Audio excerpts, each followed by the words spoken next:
Ya. Viendo. Espérenme un segundo que está, dice, configurándose. Ya, yo asumo que estamos en este momento en vivo, ¿ya? Entonces comenzamos capítulo 7, temporada 2 del programa Quebrantahuesos. El programa con más baja audiencia de los programas de Facebook, pero algún día tendrá alta audiencia, se lo aseguro. Por ahora no estamos, ese no es el objetivo del programa, lograr el récord de rating. El objetivo es poder conversar libremente de temas que puedan ser interesantes, profundos, entretenidos y también conocer personas que les interesa conversar también. Hoy día tenemos nuevamente a Montserrat Pavés, que es una gran amiga entrañable amiga desde hace años, nos conocemos, profesora de lenguaje, literatura, está ahora también sacando ahí su posgrado en literatura. Estamos con Araceli de Tesanos, también profesora, una experiencia vasta. Hace un rato estábamos conversando respecto a todo su gran cúmulo de experiencias, y tenemos también al compañero, camarada Andrés Arce, profesor de lenguaje y de literatura también, gran amigo también de organización política y de la vida, del saber, del conocimiento y de las experiencias literarias también que compartimos por ahí. Entonces, les comento que el día de hoy tenemos algunos temas que pueden ser de largo aliento, así que probablemente nos vamos a pegar harto con algunos de los temas. Vamos a partir con Monse, luego voy a continuar yo, si es que nos permite el tiempo, y luego también va a ir comentando ahí Araceli y Andrés algunas ideas que puedan ir complementándose también o contraponiéndose a lo que se va a exponer y lo que vamos a conversar el día de hoy. Entonces, Monse va a partir con algunas ideas respecto a la relación entre estudiantes, alumnos y maestros, y yo después voy a seguir con algunas nociones sobre el concepto de experiencia. Ya me interesa trabajar ahí algunas ideas, conversarlas, si es que podemos ahí también desarrollar experiencias de lectura, cómo han sido sus miradas sobre lo que significa la lectura en tanto experiencia, la escritura en tanto experiencia, y así también otro tipo de experiencias pueden ser experiencias artísticas, filosóficas, experiencias extraordinarias, extrasensoriales, y ahí vamos a ir también dándole a ese concepto, a esa idea, que es una tremenda idea, y ahí vamos a ir desarrollando esta. Entonces, Monse, te dejo a ti el micrófono para que abra el diálogo el día de hoy también, y vamos nosotros ahí ayudando a ver qué nos traes. Vale. Bueno, esto de la relación entre profesores y estudiantes, en realidad no es algo que sea ajeno para nadie. Me imagino que todos lo hemos pensado y incluso tenemos nuestras propias experiencias como estudiantes, ¿cierto? No es un tema exclusivo de los profes. Pero a mí me ha pegado un poco más fuerte ahora últimamente, porque, bueno, no sé si saben, pero acá yo estoy en Francia y a mediados de octubre hubo un profesor, un colega de historia de mi enseñanza media, cercano, de un pueblo cercano a París, que fue asesinado por bueno, voy a decir, ciudadanos musulmanes, digamos, en torno a sus alumnos, apoderados y gente en torno a sus alumnos. Este profe estaba hablando del laicismo en su clase de historia y me parece que mostró una caricatura de Mahoma.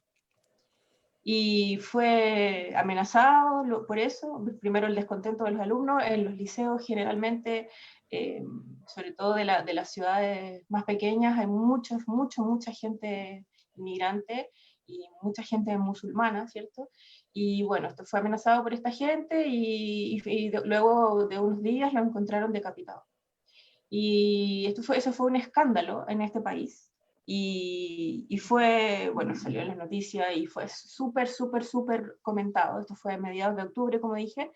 Y bueno, uno ve la noticia, ¿cierto? Uno piensa en lo que pasó en París en el 2015 con Charlie Hebdo, que es esta revista, tipo diario, tipo Clinic, para que se hagan una idea, en el que son parodias políticas y etcétera, de temas actuales, en que también hicieron una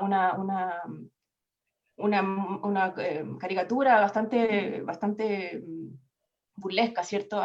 Hacia Mahoma, no sé si hacia Mahoma o hacia alguien en particular de la religión musulmana. Y también hubo un atentado terrorista a propósito de eso. Entonces, bueno, está todo ligado con el tema del terrorismo, los atentados y súper sensible en estos lugares. Entonces, como fue tan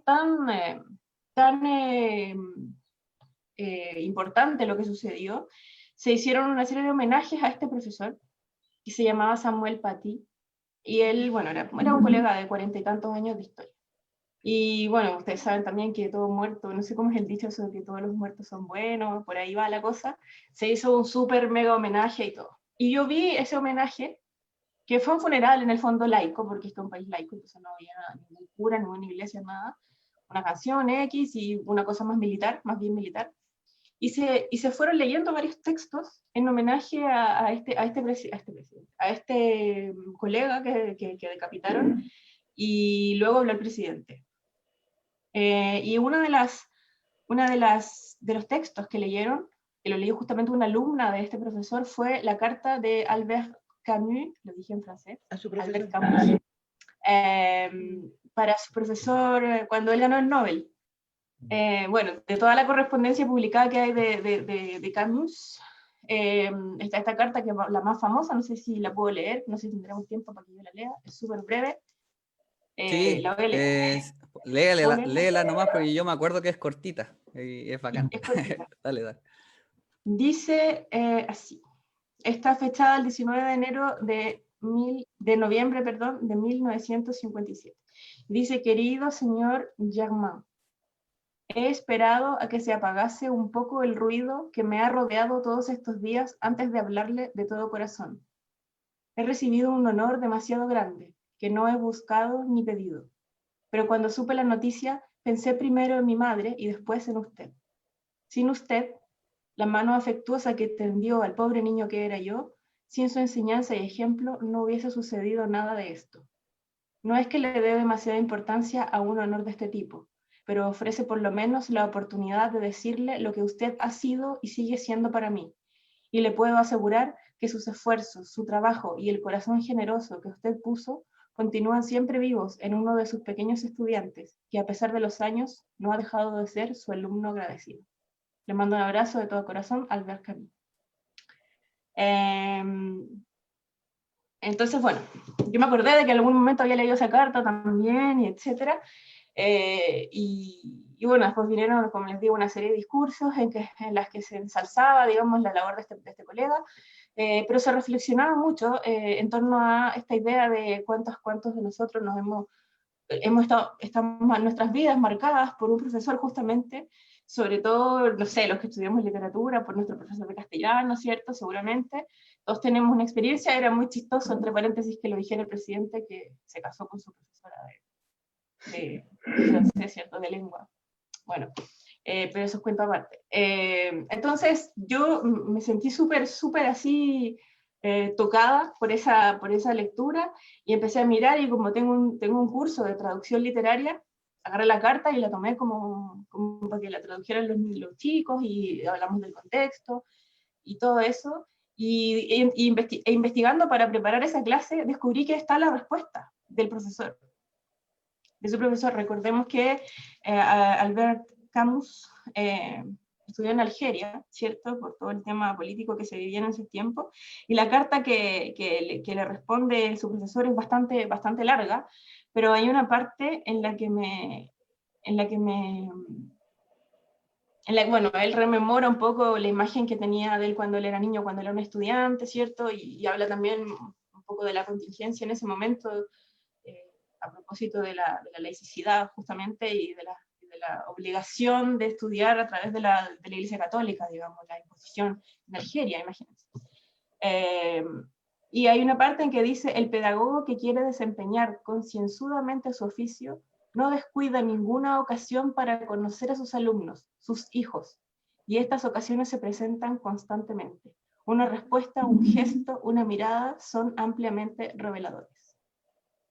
Ese es como un pequeño fragmento en el que él reflexiona sobre la pedagogía y en realidad la labor, digamos, el contacto, la forma en que te contactas directamente. Nada de lo que se estudia en la universidad, ¿cierto? Muy poco de lo que aparece en los libros, sino que lo que se da en la vida real, el contacto humano, ¿cierto?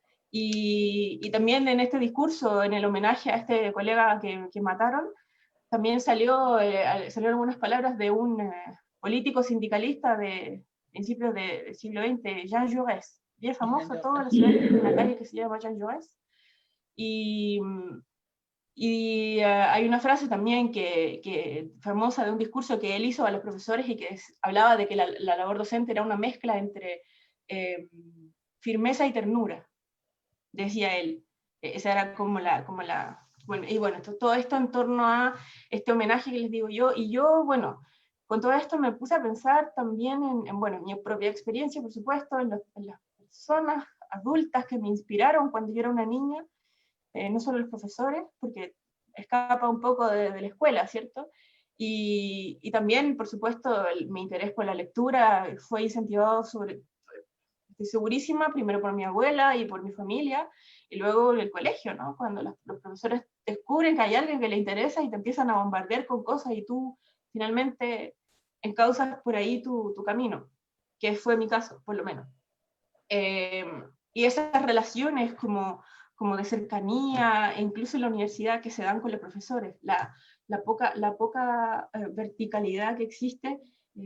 Yo no sé si ustedes tienen una experiencia similar, no es que seamos amigos del profe, aunque quizás incluso es posible, pero sí se da una relación súper horizontal que acá yo en mi experiencia pedagógica no he encontrado.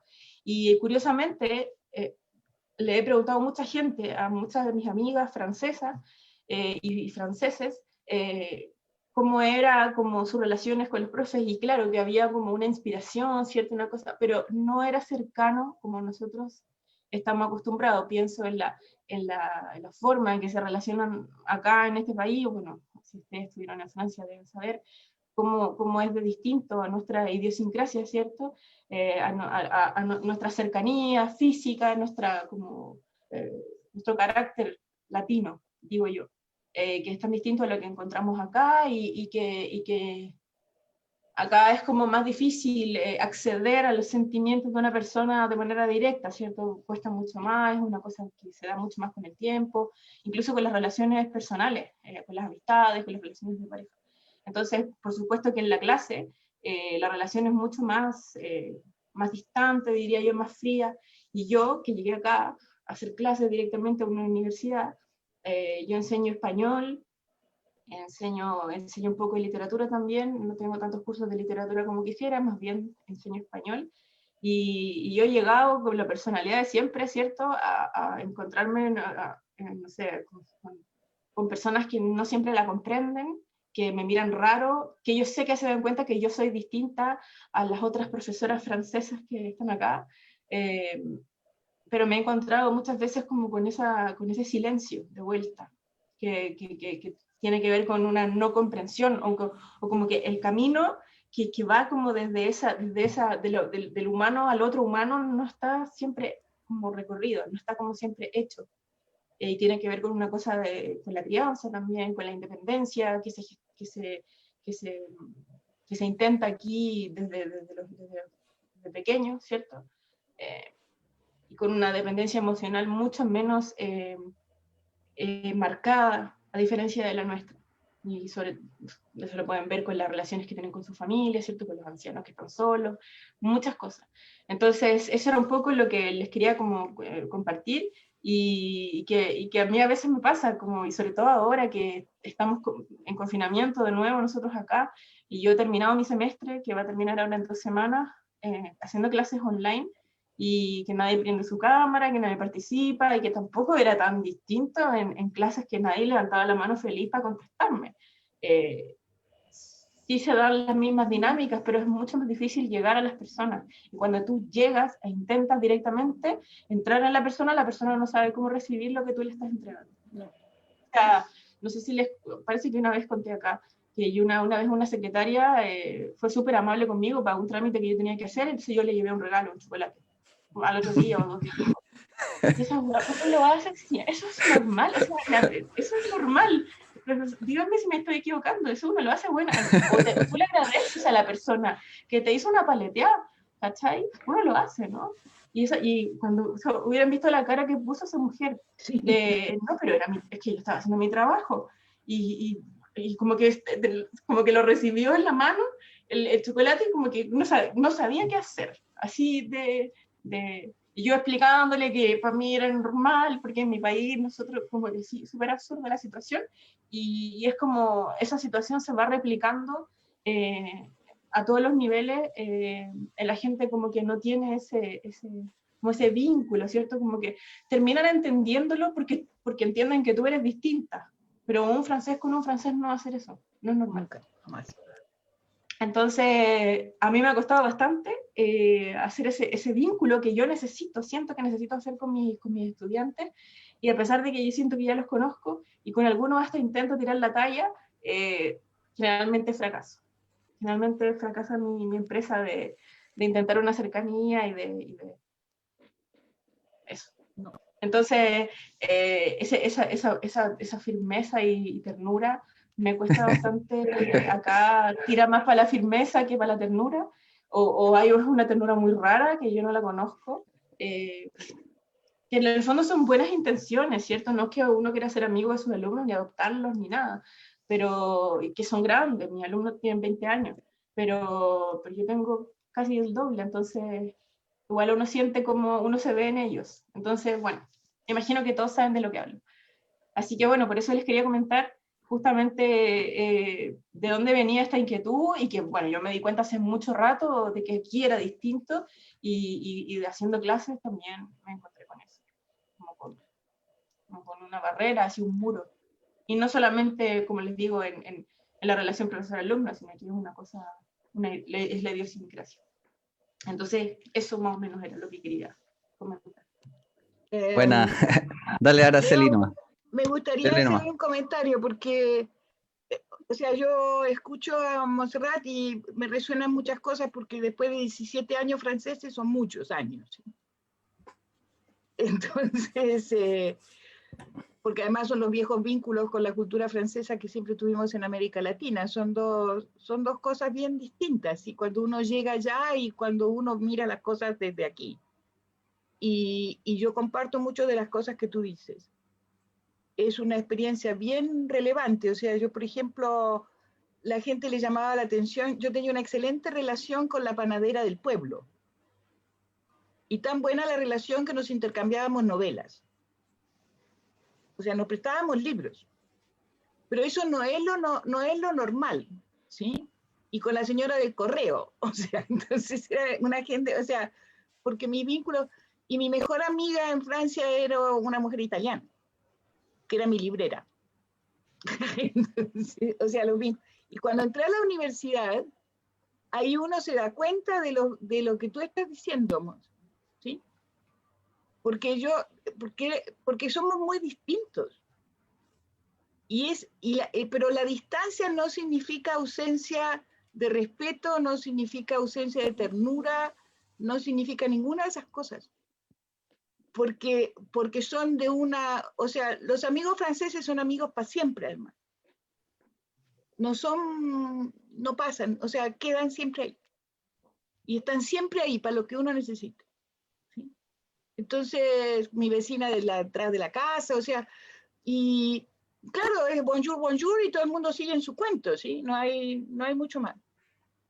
Y por otro lado, yo tengo otra experiencia también en francesa, y que tiene que ver con esa relación maestro-alumno, que es que mi hija entró al Liceo Francés a los 4 años en Bogotá, y después estuvo en el de Concepción y terminó en el de Santiago de Chile. Es un periplo del Liceo Francés, ¿sí? Y entró a la Escuela de Medicina de la Católica. Y cuando llegó al tercer año, en la práctica que tenía que ver con la UCI o cosas así, tenían un profe, perro, pero perro que hizo llorar a todo el mundo. Entonces, una de sus compañeras le dice a María, ¿a ti te importa un cuerno lo que dice este tipo? O sea, ni llorar, ni... le dije, lo que pasa es que yo fui al liceo francés, le dijo, hija, no tienen ni idea ustedes lo que son los tratos. Ustedes esperan que las apapachen, que les digan qué linda que son. Yo nunca supe de eso. Uno va al colegio a cumplir con lo que tiene que hacer y se acabó la cuestión, no hay más, no hay de otra.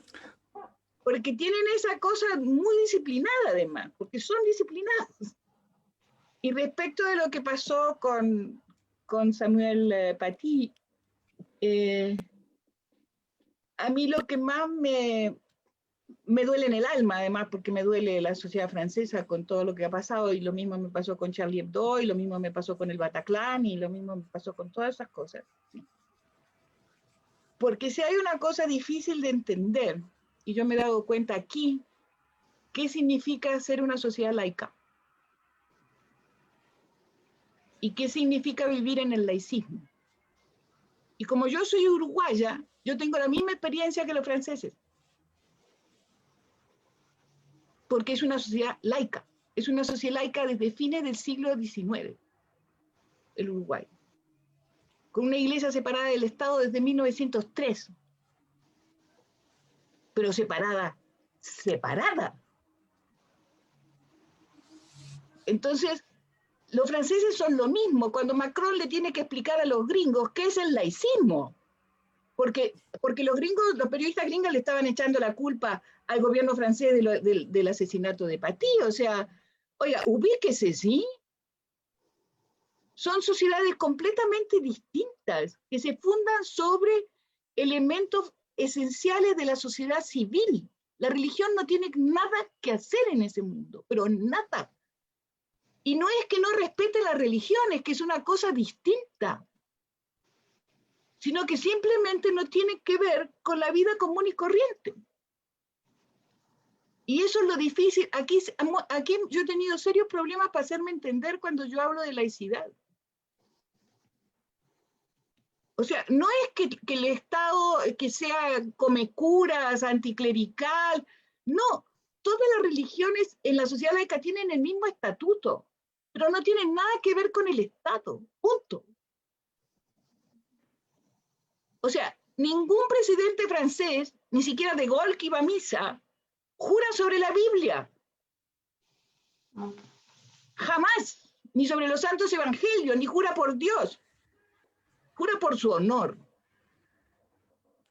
Aquí en Chile se hace hasta el Te Deum. El Te Deum se hace. Esas cosas en Francia no existen. Eso no quiere decir que no haya unas misas de medianoche maravillosas en las grandes catedrales. Sí, es otra historia esa cuestión. Pero son unas reglas sociales muy diferentes por ese laicismo. Sí. Y lo que pasa con los musulmanes en Francia, no con todos, pero con los grupos más radicales musulmanes, es que ese laicismo no les gusta. No se acomoda con su vida, con las sociedades de las cuales vienen muchas veces, además. Entonces, es muy complicada la historia, ¿sí? Pero yo te entiendo súper bien tu relación maestro-alumno. Tus alumnos te tienen harto respeto, a partir de un hecho que aquí no siempre pasa. Porque eres tu profe, y si estás ahí, es porque hiciste todo el camino para llegar a ser lo que eres. Y eso en Francia se respeta por sobre cualquier otra cuestión. Y eso no pasa en todos lados. Es muy distinta la relación. Súper distinta. Pero me encanta tu experiencia. Yo sé que es así, es súper curioso que sea así, que yo trabajé también, no tanto como ustedes me imagino, pero en liceos y todo, y el respeto es algo que, bueno, eso se vive súper distinto. Y yo soy súper, siempre trato como de ser, bueno, como soy, nomás como cercana y decirles cosas. Ay, por ejemplo, las exposiciones orales que hicieron ayer, por eso me lo tengo claro. Ay, me encantó que hiciste esto, mira qué bonito te quedó, me encantó, bueno, y yo así con esos comentarios, yo me imagino que qué sé yo, qué pasará por sus cabezas, porque yo conozco a las colegas. Yo conozco a las colegas que son unas señoras así, todas así, francesas, y todo, por más que la mayoría, como es el departamento de español, ¿cierto? Como la mayoría son mitad españolas o están familiarizadas, digamos, con la cultura española o hispanoamericana, O tienen, nietas del exilio. claro, pero Claro. aún así yo siento que soy súper distinta. De hecho, había un grupo que me habló como de que querían hacer unos reportajes distintos, que no fuera como la voz oficial, y que Maradona, justo me hablaron de Maradona, que se murió y todo, y yo que no se me ocurrió nada mejor que decirle, oye, pero en la mano de Dios y no sé qué, y se reía, y no, si no fue la mano. Esas son mis evaluaciones, ¿cachai? Entonces como que después corto la transmisión y digo, bueno, no sé si será muy serio de mi parte hacer ese tipo de cosas, pero siento que es más importante intentar generar ese vínculo y preguntarles lo que ellos piensan y tirar la talla y generar, Claro. digamos, eso yo necesito hacerlo y que yo no veo que otros lo hagan en términos de, o sea, los jóvenes por lo menos, yo creo que quizás sí, pero no veo que las profesoras de gramática, que son unas señoras No, súper olvídate. francesas, no creo que lo hagan. Entonces me gusta igual como ser así. No me importa, porque sé que me van a respetar, porque sé que eso de que yo soy la profesora y estoy ahí y bueno, eso se Absolutamente. respeta. Es que eso, Tengo como el poder de hacerlo, ¿cachai? Como que el derecho a hacerlo. el Entonces, derecho de hacerlo, porque eres la profesora, te das cuenta, es que esa es una diferencia no menor. sí. Y estoy todo el rato como jugando con eso, viendo, oye, me pasé un poco, o viendo de repente las caras que me ponen, o de repente una está triste y le dije, oye, ¿qué te pasó? Que tú siempre estás contenta, ¿qué te pasó? Y la chica está con los ojos así, y como que, claro, pues eso no es como a lo mejor tan pertinente No, acá, por pero a supuesto. uno le nace, ¿cachai? Entonces, Pero bueno. sabéis que es una disciplina, yo lo sé por manía, mis 3 nietos están en el liceo francés hoy en día también, aquí en Chile. La mamá que protestó contra el colegio y no sé qué, no sé cuánto, cuando hubo que elegir colegio, ¡chum!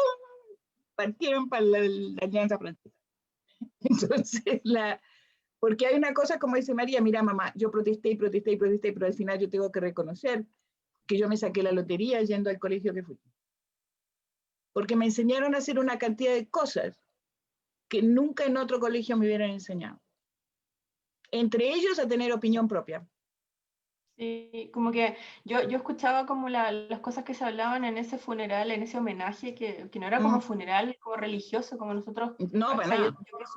quedé súper impactada, porque nunca había visto claro, era el homenaje, nunca se habló de algo fúnebre ni algo ligado a la religión, era todo No, súper laico, más bien militar, y se hablaba todo el rato como de que vamos a defender nuestros valores, del pensamiento crítico, y de la libertad, y la wea, y son cosas como que yo nunca había visto como, o sea, de ahí a que sean ciertas y de que el presidente las diga, desde donde habla, digamos, el presidente también, pero no es un discurso aislado, es una cosa que todos los días tú ves, que acá existe. claro, eso pasa así.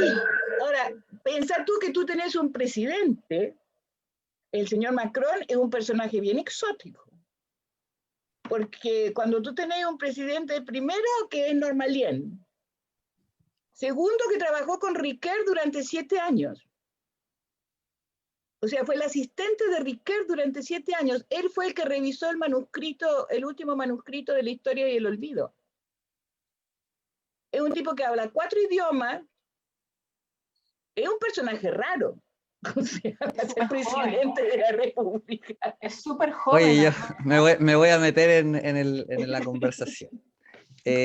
Lo primero que quería yo señalar respecto a lo que plantea Monse y a lo que también dice ahí Araceli, que bueno, lo primero es decir que con Araceli nos conocimos en una instancia de la Reprofich, que es una red de profesores de filosofía, profesoras de filosofía de Chile, y ahí nos encontramos como de casualidad. Y para mí fue bastante una experiencia bastante alegre y como encontrar muchas personas, entre ellas Araceli, ¿cierto? Con quienes poder juntarse regularmente a reflexionar sobre una serie de conceptos, sobre ideas, sobre experiencias, sobre filosofía de la educación, fundamentalmente filosofía de la educación. Así que es. es un vacío que yo tuve y que creo que muchas personas tuvieron en su formación docente. La filosofía de la educación, por lo menos en la malla de la carrera de lenguaje en la Católica de Valparaíso, no existe. No existe en un ramo que se llame filosofía de la educación. Existen corrientes, se llaman así como corrientes pedagógicas o tantos nombres raros, pero ninguno que se llame propiamente tal, así como filosofía de la educación.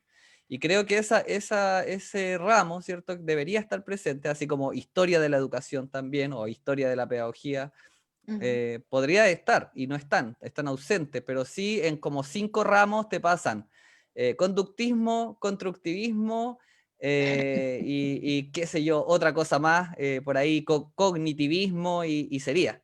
Y esos son los 3 Buena paradigmas frase. y no hay nada más. Y si es que algún profe es medio tirado para la centro izquierda, te habla que hay un paradigma que existe, el paradigma emancipatorio, y donde está Paulo Freire y lo meten por ahí. Pero nada más. Eso es toda la formación en términos pedagógicos. Y son como 10 ramos, donde en casi todos los ramos veíamos más o menos lo mismo.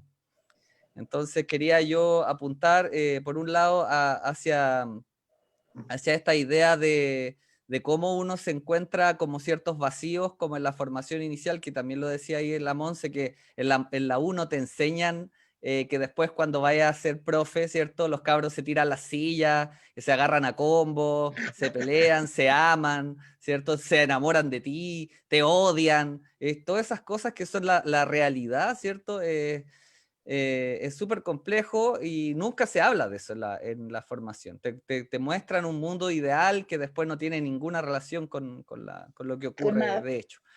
Entonces, yo quería como partir haciendo un comentario acerca de esto de las reflexiones que fueron surgiendo también a partir de lo que fueron estos encuentros de los laboratorios de filosofía de la Reprofich.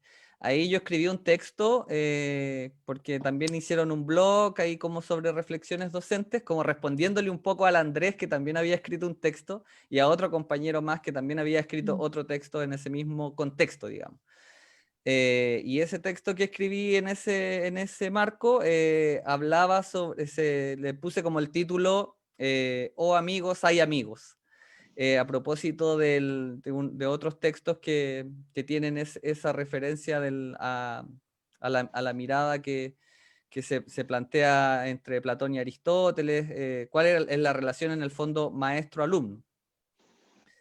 Entonces, en ese sentido, yo apuntaba ahí a la relación que hay, por ejemplo, entre estos filósofos franceses, y ahí hacía alusión a un texto de Derrida que se llama Políticas de la Amistad, y ahí también abordaba la relación entre Derrida y Bataille, que eran dos cercanos que se escribían cartas, y hay toda una reflexión respecto a lo que significa la amistad entre alumno y maestro.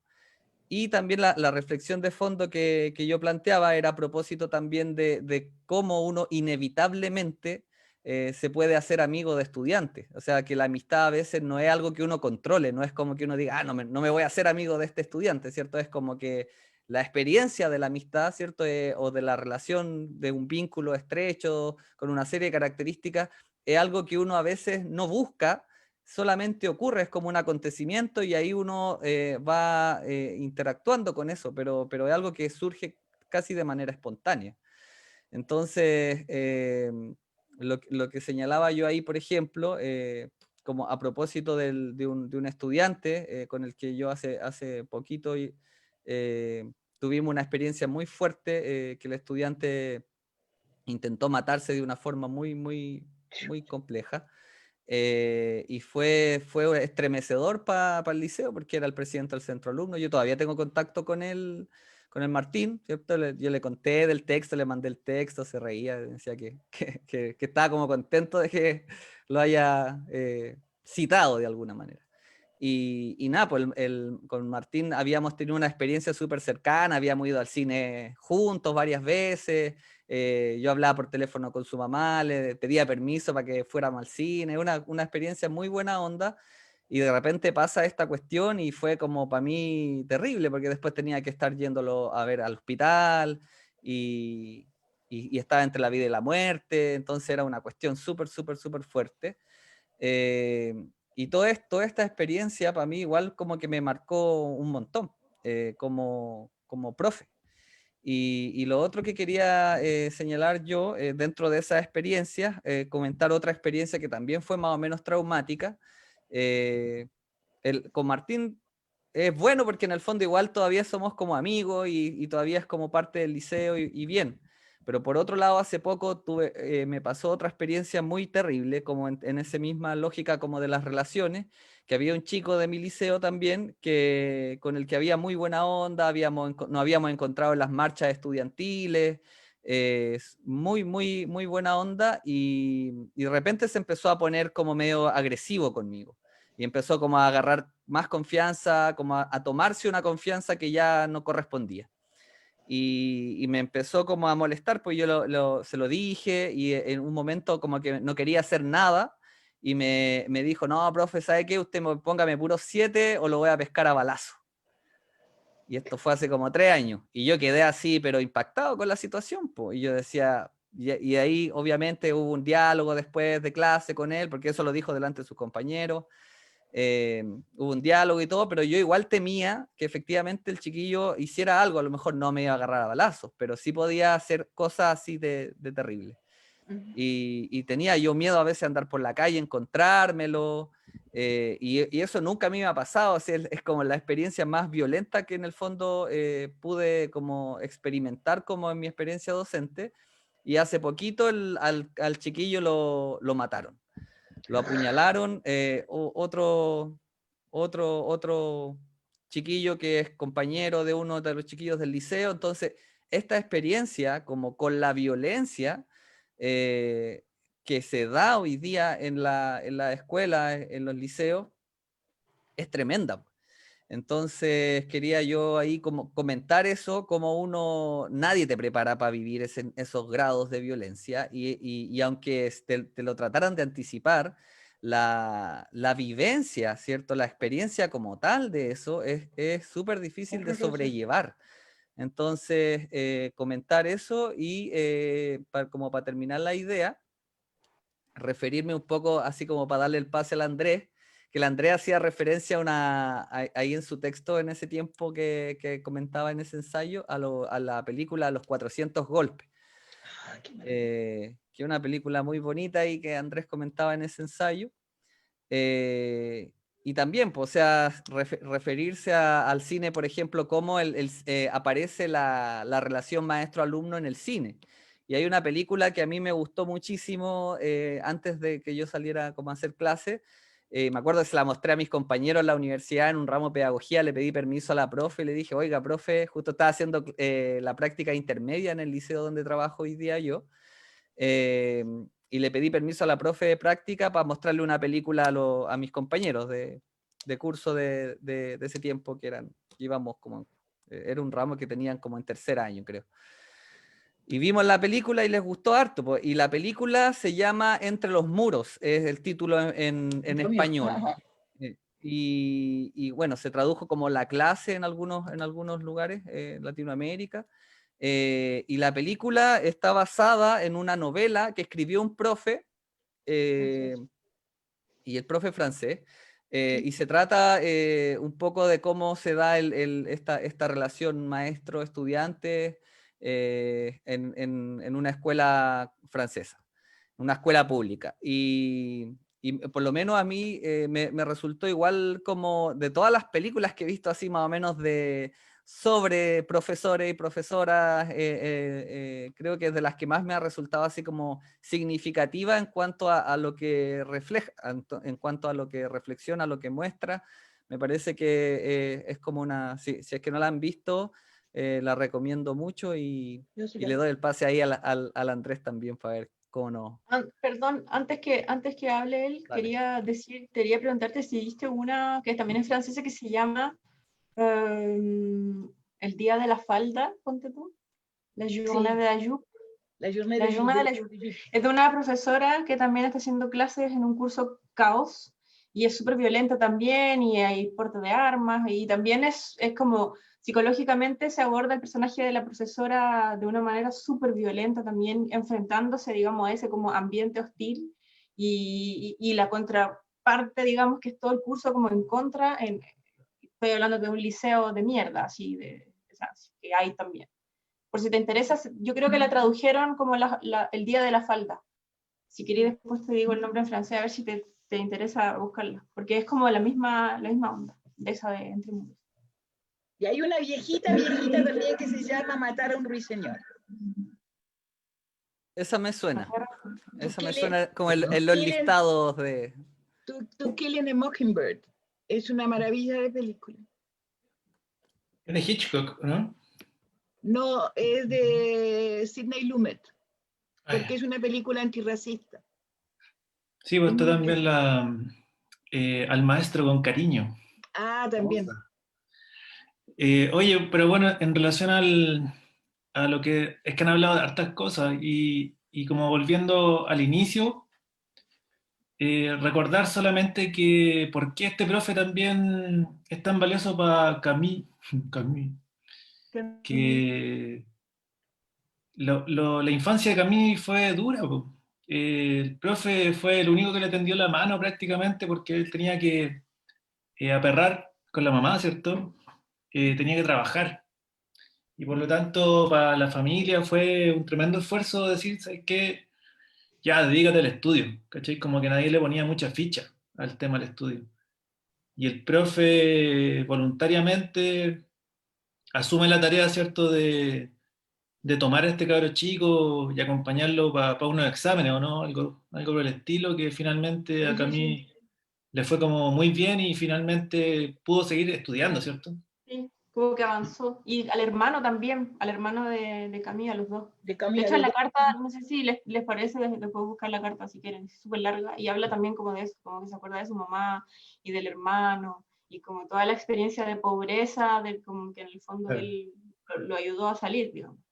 Entonces, solamente como situar las cosas en su contexto, porque digamos que esta rigidez, por ejemplo, el sistema francés, yo me acuerdo también, yo trabajé de asistente español y cuando el profe hablaba, todos los buenos callados, ¿cachai? Y en básica también, y todos callados y respeto y cero horizontalidad, ¿cierto? Y todo ordenadito y todos los caros chicos bacanes, así, súper bacanes. Pero, pero es difícil considerar eso en un contexto, no sé, a mí me tocó trabajar en un liceo que era como el mejor liceo de Nancy en ese momento, ¿cierto? Ah, Entonces se seleccionaban el Henry Poincaré y iban como los mejores estudiantes de la provincia, de la Lorena y todo el tema. Entonces no me tocó ver, por ejemplo, el contexto que señala Entre los muros, por ejemplo, ¿cierto? Y que yo creo que es lo más cercano a lo que nosotros tenemos hoy día en un liceo municipal, ¿cachai? ¿Y por qué? Porque el patrón de acumulación por desposesión, o como queramos, ¿cierto?, señalarlo, está presente, digamos, en el aula a través de la violencia. Y cuando nosotros, bueno, sobre todo en un aula y en un liceo que reproduce patrones carcelarios, ¿cachai? Es difícil que no se reproduzcan conductas carcelarias en una escuela que tiene la por supuesto. estructura, la infraestructura de una cárcel, ¿cachai? Donde tú tenés que salir al patio porque son un timbre, estudiar porque son al timbre, comer porque son al timbre, ¿cachai? Estar dividido en pabellones, estar los primeros, segundo, tercero, cuarto medio, y todos por aula, ¿cierto? Etcétera. Pero sí, en el sentido que se señalaba al inicio, el tema, bueno, que también nosotros hemos trabajado con el Leo en algunas instancias, ¿cierto? El tema de los afectos, los afectos docentes, ¿cierto? Como lo trabajaba la Ana Abramowski, por ejemplo. Es interesante señalar que el conocimiento en este caso, el tema del aprendizaje, ¿cierto? No se da por sí solo en estos contextos, sino que el tema de los afectos empieza a señalar como una ruta, como un camino hacia el conocimiento, hacia el objeto pedagógico, ¿cierto? Que al cual nosotros queremos como llegar. Y claro, desde ahí obviamente se pueden generar amistades, hay enamoramiento. Y a propósito de la experiencia, estoy así como hablando todo al mismo tiempo. Estoy aprovechando los minutos que tengo. A propósito de la experiencia, hay un proceso largo de eso. O sea, yo llevo 10 años haciendo clases y yo creo que recién el año pasado, quizá, no sé, a los 10 años recién he sabido cómo contener ciertas cosas y que no me pasen por encima. Y que la chiquilla no sé, en algún momento me mandaron mensajes, ¿cachai? O me llamaban por teléfono porque a veces había generado una relación que quería ser más allá que una relación docente, ¿cachai? Que había un enamoramiento, entonces había un acoso, y sin duda es difícil, ¿cierto? Porque hay que manejar, hay que tener como un cierto dominio de esos afectos para poder conducirlo hacia el objeto que nosotros queremos, en el fondo, que es el conocimiento, que es aprovechar, no sé, hoy día en un currículum que te habla mucho de habilidades, ¿cachai? Eh, Poder llegar a recuperar, ¿cierto? Desde los valores, quizás, ciertas capacidades, no sé, oportunidades, no sé ya cómo hablar en esos términos, pero cuesta, es muy complejo y la violencia está presente todo el día, sobre todo cuando uno quiere que lo que se está trabajando tenga algún sentido, ¿cierto? En la búsqueda del sentido. Por ahí yo me acuerdo que hablaba de los 400 golpes, los cabros chicos eh, hacían la cimarra, ¿cachai? Porque lo mejor estaba afuera. Y el cabro chico que está en el liceo, lo mejor de ir a la escuela, lo mejor de ir a la escuela es el recreo, ¿cachai? No es la clase. Entonces, Sí, eso pasa en todos lados, Andrés, porque yo cuando hice mi primera investigación etnográfica le pregunté a un nene de rural, de colombiano, y dije, ¿por qué te gusta venir a la escuela?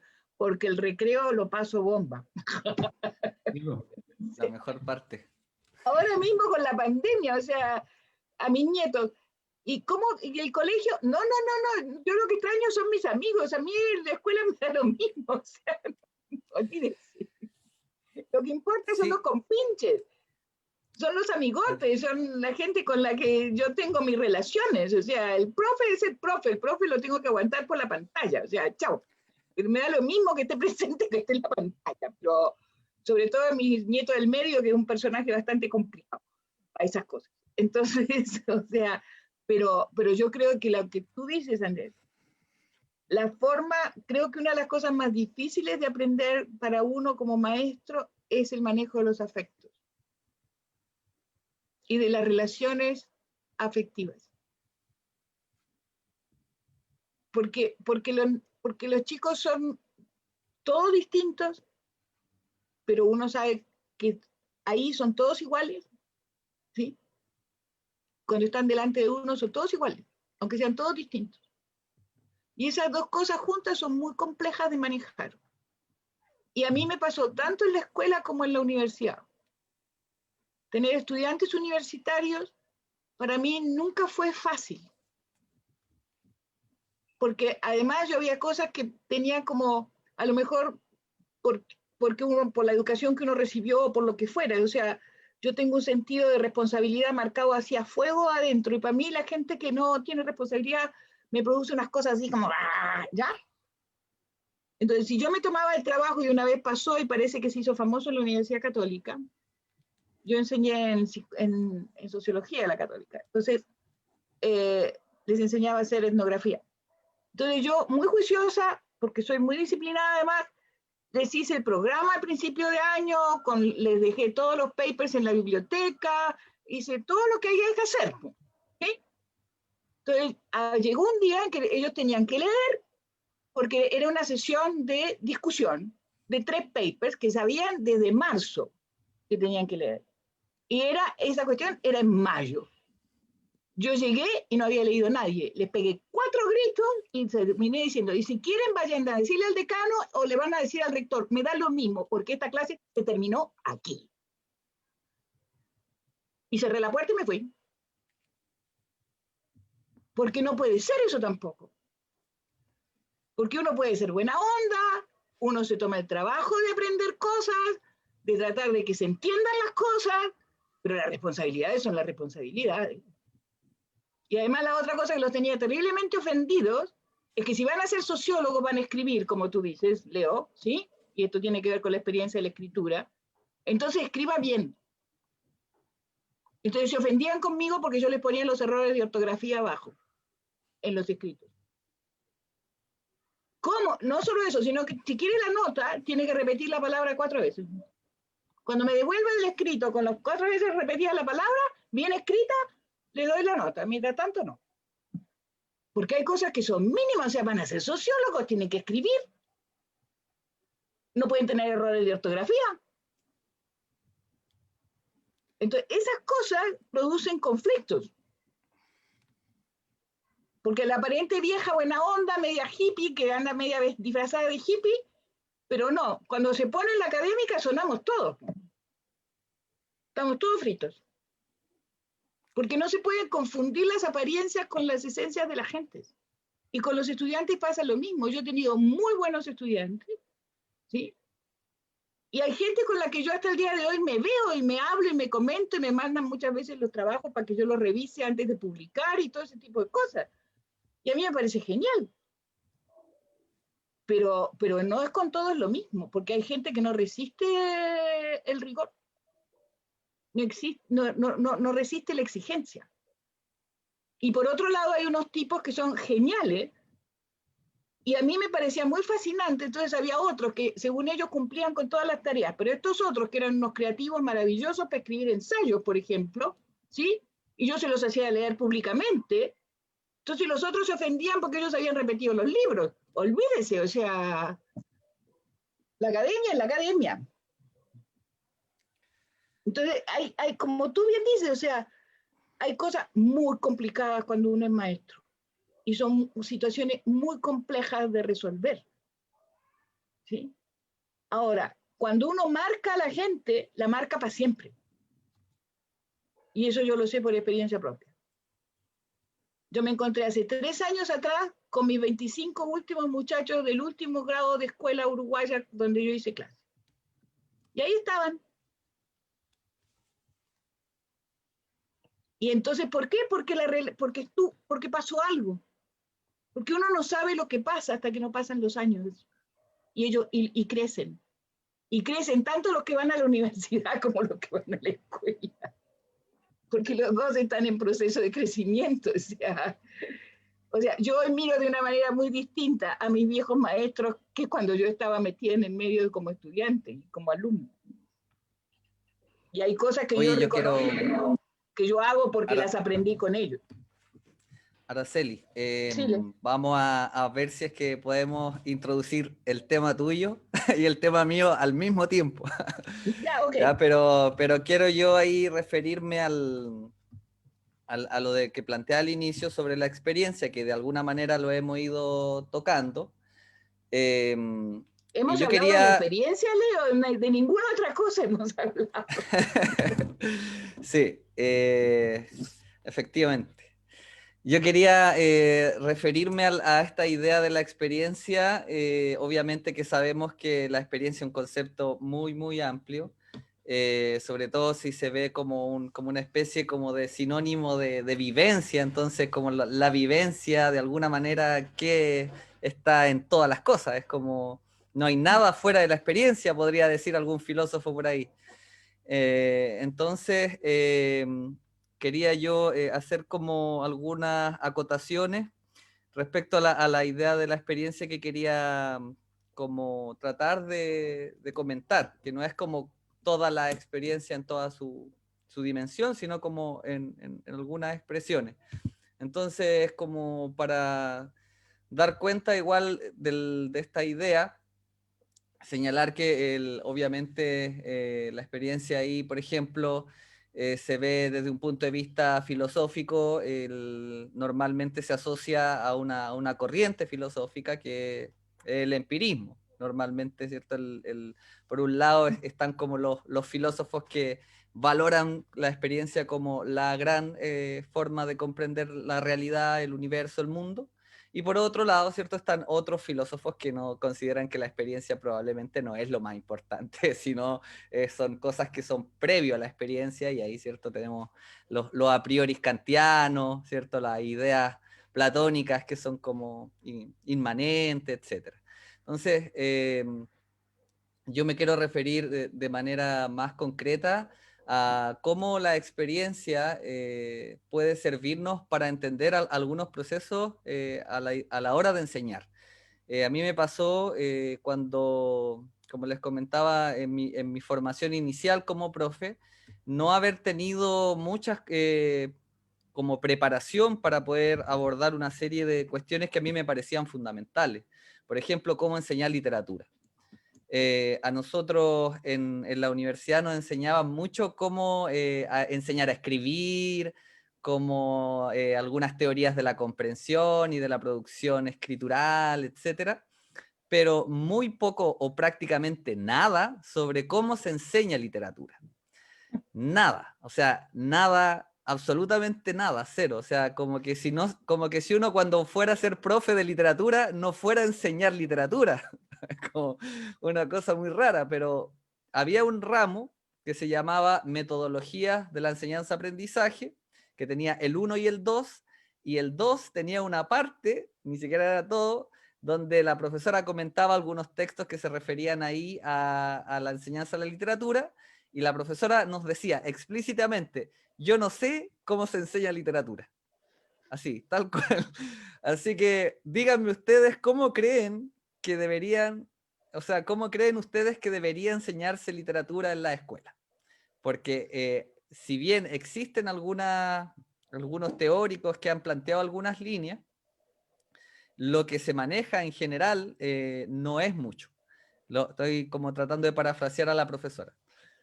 Y en ese diálogo, digamos, le comentaba ahí también a propósito del texto que les mencionaba ahí antes de iniciar el programa, de Jorge La Rosa, que lo que planteaba ahí este pedagogo español es como la importancia del concepto de experiencia a la hora de leer.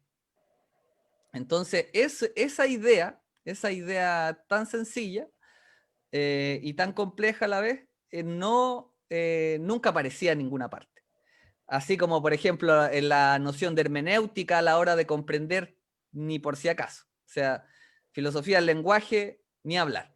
Entonces, lo que quería yo ahí rescatar de alguna manera de este autor, que ahí la Araceli le estaba tirando ya unos palos, decía que no había leído a Dewey, el autor. Y ahí lo que se señala es que el concepto de experiencia obviamente tiene toda una historia, ¿cierto? Tiene toda una historia, lo podemos ver en distintas filosofías, en Alemania, qué sé yo. Y este autor toma algunos autores, algunas referencias, toma una autora que me parece que es como un referente muy importante para ese filósofo en particular, filósofo de la educación, al menos en España así lo conocen, a Zambrano, María Zambrano, es la autora. Parece que es como su maestra, digamos, en términos filosóficos. Y valora muchísimo la idea de experiencia también a partir de esta profesora. Y la idea es, en el fondo, es como ¿qué implica la experiencia de la lectura?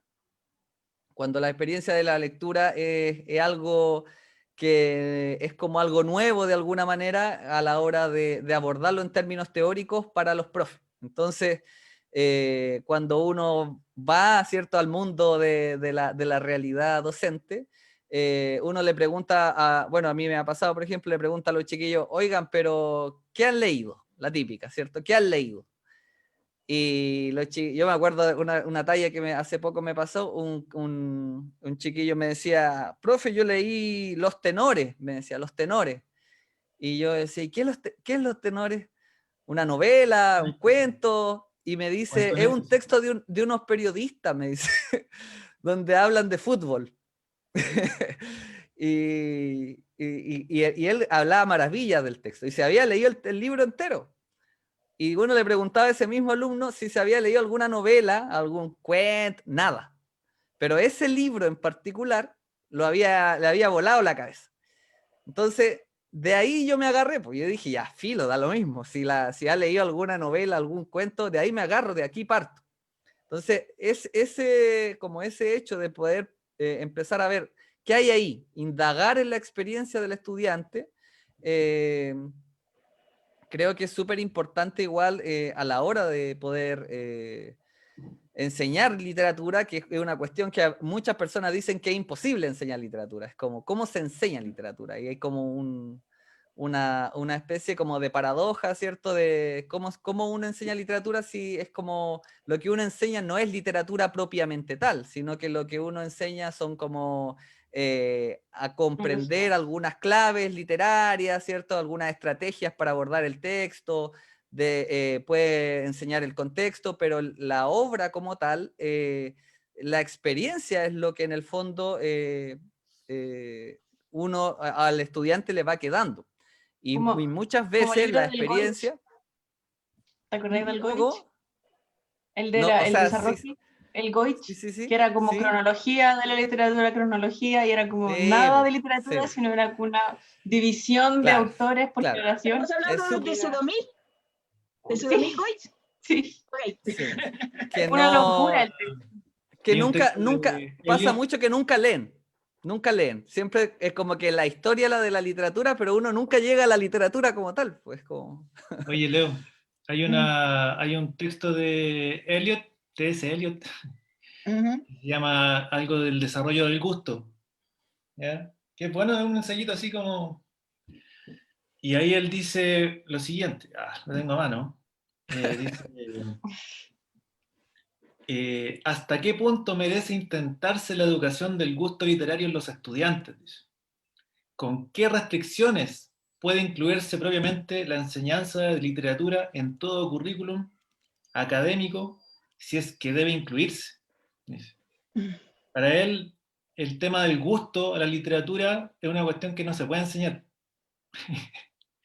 Por lo tanto, es una tarea difícil para los profes, porque en el fondo la concepción de literatura que nosotros tenemos, ¿qué es? El poema, es la narración, y finalmente es imposible como tomarlo, o sea, creo que lo que nos hemos equivocado mucho es en tomarlo como si fuera algo muerto, ¿cachai?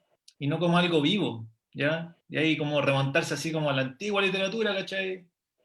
Que hasta Nicanor Parra, ¿cierto?, recuperaba el tema de los juglares y todo el tema. Cómo tú en el fondo eres capaz de decirle a los chiquillos que si se aprendió una canción de memoria porque le gusta, ¿cachai? Hay una presencia literaria.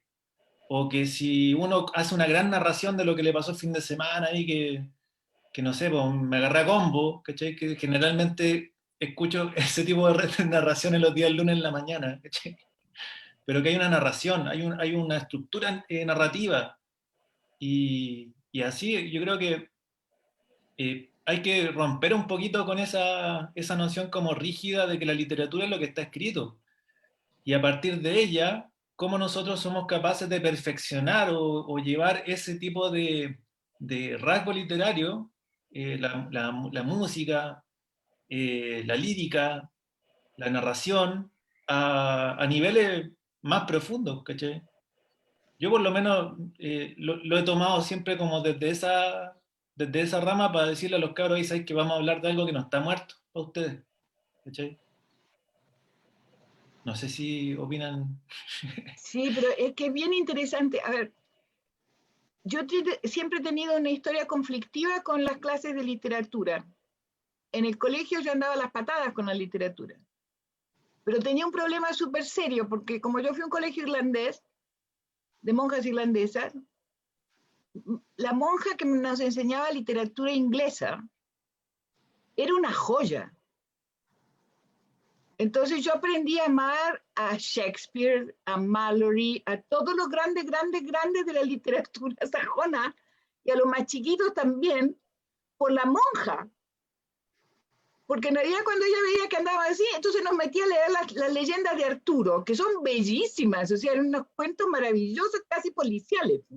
Y además, entre insectos y metidas de cuernos, y yo qué sé, las leyendas de Arturo eran gloriosas. O cuando la cosa se ponía más complicada todavía, aparecía Steinbeck. Entonces era una cosa así que no había, en realidad no había un programa. Y ella hacía lo que quería. Pero la mujer que nos enseñaba literatura argentina, porque yo fui al colegio en Buenos Aires, literatura argentina, sálvese quien pueda. Era un bodrio la cuestión. Cuando uno después yo descubrí que había unos tipos fantásticos que escribían muy bien en la Argentina, pero eso fue después, de vieja, ¿sí? Ya salida del colegio, o sea, nada que ver. Entonces creo que tiene que ver mucho con cómo miran los profes eso. Yo me acuerdo cuando yo hice el descalabro de Osorno de cambiar los currículums, tuve una reunión con los profes de literatura. Porque la lingüística era como más secuencial, o sea, era más fácil de organizar y toda la historia. Entonces, como yo pedía por favor que en lo posible las asignaturas dejaran de ser asignaturas para transformarse en talleres, o sea, en talleres juntos, teoría práctica y todo lo demás, yo un día pregunté, y parece que es la peor pregunta que podía haber hecho, es por qué la literatura, y por eso me acordé del Sedomil Goich, Monserrat, que por qué, me hiciste acordar con él, por qué la literatura se enseñaba cronológicamente, y por qué no se podía enseñar por género. Porque si yo enseño por género, la historia aparece ahí normalmente. Porque hay drama en el siglo XII, hay drama en el siglo XV, y hay drama en el siglo XVIII, y hay drama en el siglo XX y en el XXI. Entonces, ¿por qué yo no puedo enseñar por género? ¿Por qué no puedo formar un profe? Y cuando formo un profe, en lugar de enseñárselo cronológicamente, ese domingo mediante, ¿sí? Yo no puedo enseñarlo por género. Y nunca obtuve una respuesta de por qué no se podía hacer. Debe ser la influencia de ese domingo. Se hizo en todo caso, el currículum después apareció así, harto rato acá, por lo menos el lenguaje, claro. Los planes de programa, durante harto años estuvieron ordenados en género. O sea, venía narrativa, lírica, drama. Pero y después venía medio masivo. Una obra dramática, por ejemplo, la de Luis Barrales. Tiene un libro que se llama, una obra que se llama HP, que es impresionante el impacto que, por lo menos en mi experiencia, estamos hablando de la experiencia, la experiencia que tuvo con las generaciones de estudiantes que leímos esa obra, porque aborda un abanico de temática, ¿cierto? Ya, por ejemplo, habla de, no sé, del uso de la pasta base, ¿cachai? Habla de la homosexualidad en la pobla, habla de la violencia y del morbo de un descuartizamiento, ¿cierto? Por transposo. Habla de lo intrincado, el intrincado accionar de la justicia, ¿cierto? Porque habían conflictos de intereses, al parecer metidos debajo, un poquito como de la mafia del poder. Pero algo que es interesante en esa obra es el rasgo estético que tiene. La obra está escrita prácticamente en verso y tiene una sonoridad que es casi como el ritmo de una canción de reggaetón, ¿cachai? Entonces, nosotros decíamos así como, pucha, podrían haber más obras como HP, porque para mí una de las pocas veces que un estudiante me dijo, por fin me hacen leer algo que me guste, ¿cachai? Que tiene que ver con él, ¿no? Claro, y que tenía que ver, y no solamente en la temática, sino en la estética, ¿cachai? Cómo la estética puede ser hoy día adecuada también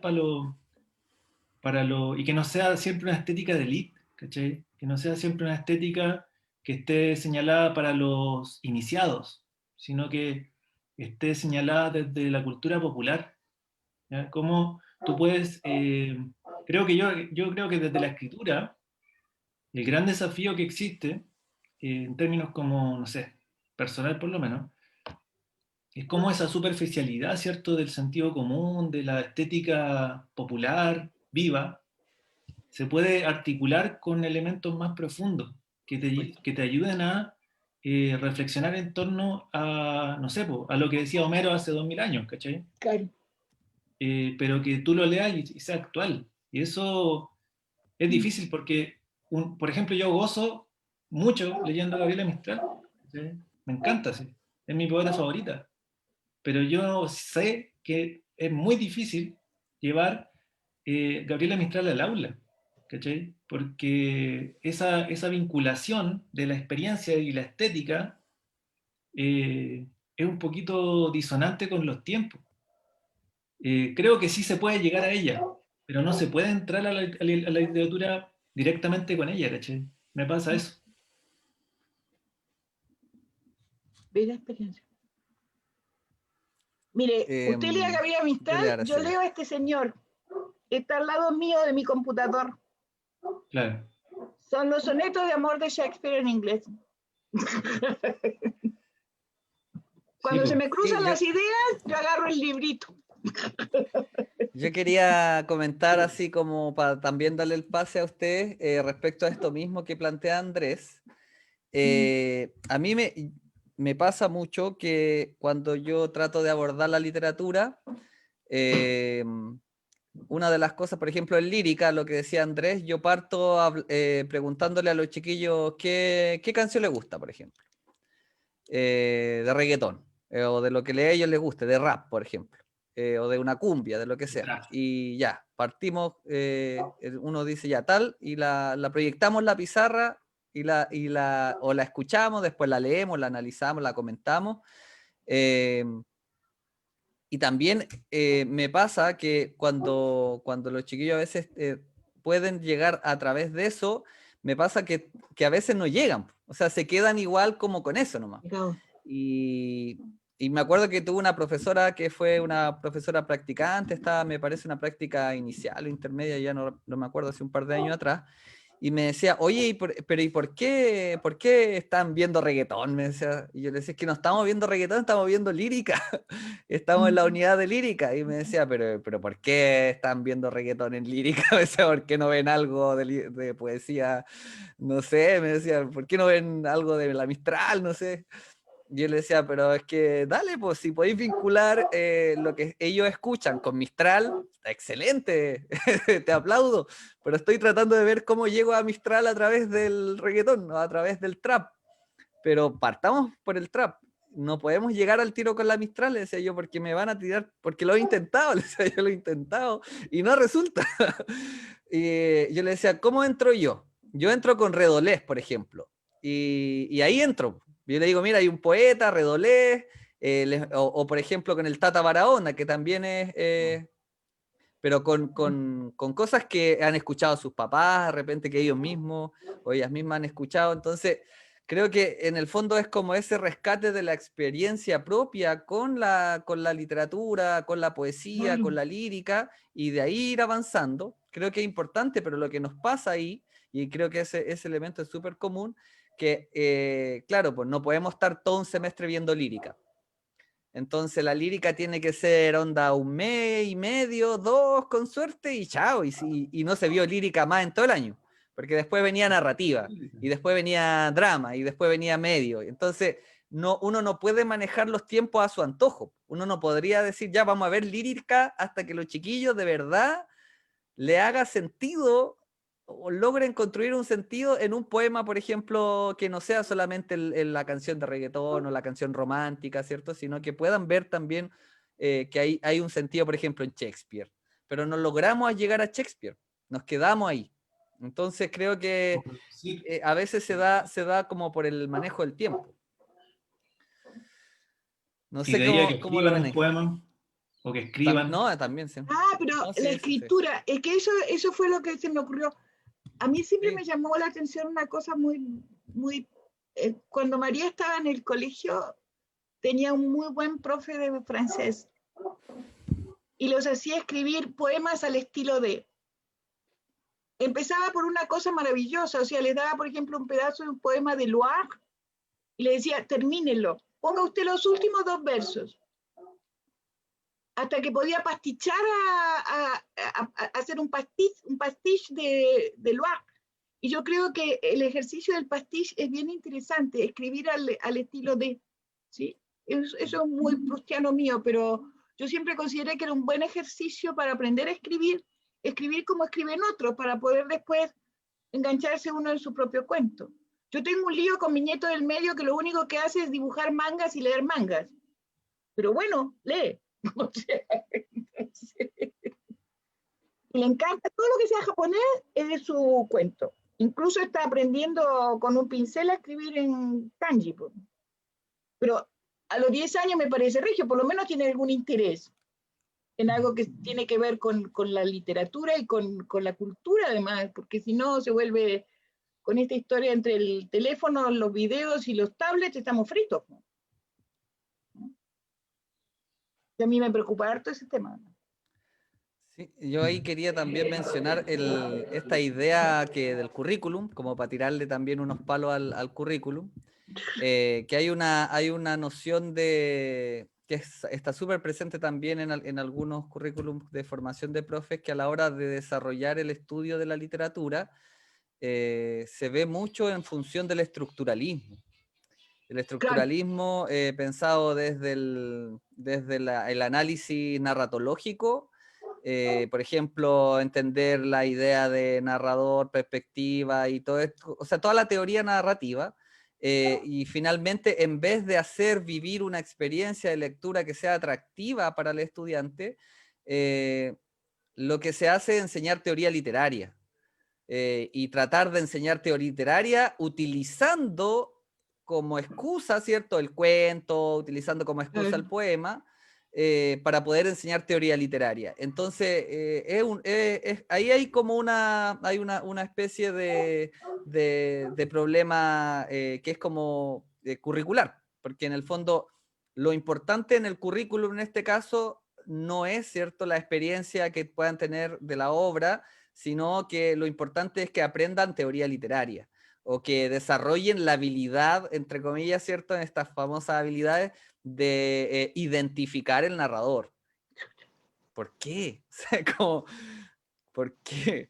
Entonces, tuve una profesora que me acuerdo que tenía otra mirada, pero que no era de estas como de la teoría de literatura, y decía que lo que había que cranearse cuando uno era profe era en encontrar los textos que puedan motivar a los estudiantes a leer. O sea, que en el fondo es esa investigación constante las en mangas de hacer Vicente. Claro, exactamente. Exactamente. Entonces, Y los ahí franceses que lo pasa... trabajan mucho a la banda dessinée, o sea, a los cómics, o sea, eso es genial. Le da lo mismo con tal que lean cualquier cosa. Entonces, yo tengo una pregunta para hacerles, pero es una pregunta súper técnica, aunque les parezca mentira, porque yo anduve metida en esos cuentos cuando hice mi tesis doctoral. Ustedes cuando se formaron, ¿ustedes vieron todos los cuentos de la teoría de la recepción? Del lector y la formación del lector y todo ese cuento, ¿o no? Pinceladas. Porque yo me tuve que leer todos los libros cuando escribí mi tesis doctoral, que se llama Un lector colectivo, para que tengan idea por qué anduve metida en esos cuentos. Y ese rollo es bien interesante, o sea, porque hay unas posturas muy distintas para un lado y para el otro, o sea, es muy, muy diferente. Yo, si quieren, después les puedo pasar mis referencias bibliográficas, que son como los clásicos, o sea, yo... ¿Sí, Montserrat? Yo estoy interesada. Yo estoy interesada. Mándame, o sea... Pónganlo ahí en el WhatsApp. Sí, porque en el WhatsApp me pones tu correo, ¿sí? Ya. Es que yo estoy haciendo mi tesis es literatura comparada y se llama, bueno, no sé cómo se llama, pero es el rol del lector. El rol del lector. No, pero y tengo es que eso que yo leí es imprescindible. No puedes hacer yo me tengo que meter, tengo que leer toda la teoría de la recepción, todo lo que pueda. Así que o sea, yo no solo eso, tengo los libros aquí en la casa, porque resulta ser porque yo partí peleándome con Chartier cuando escribí la tesis, ¿sí? Porque Chartier decía que el lector colectivo es el tipo que lee y los demás escuchan. Entonces dije, no, olvídense, porque yo tengo una institución que era la Compañía de Jesús entre el siglo XVI y XVIII, ¿sí? Donde todo el mundo lee lo mismo, viva donde viva y esté donde esté, y todo el mundo recibe. O sea, para mí el lector colectivo es una institución que lee. Entonces, por eso me tuve que meter, pero de cabezotas a la teoría de la recepción, pero de cabezotas. Y además porque hay otras teorías gringas que son un poco distintas. O sea, yo te paso, Monse, te paso todo el listado de libritos de los recepcionistas. Y si no te molesta, también me gustaría mirar tu tesis también, ya que estoy haciendo una tesis. Por supuesto, sí, por supuesto.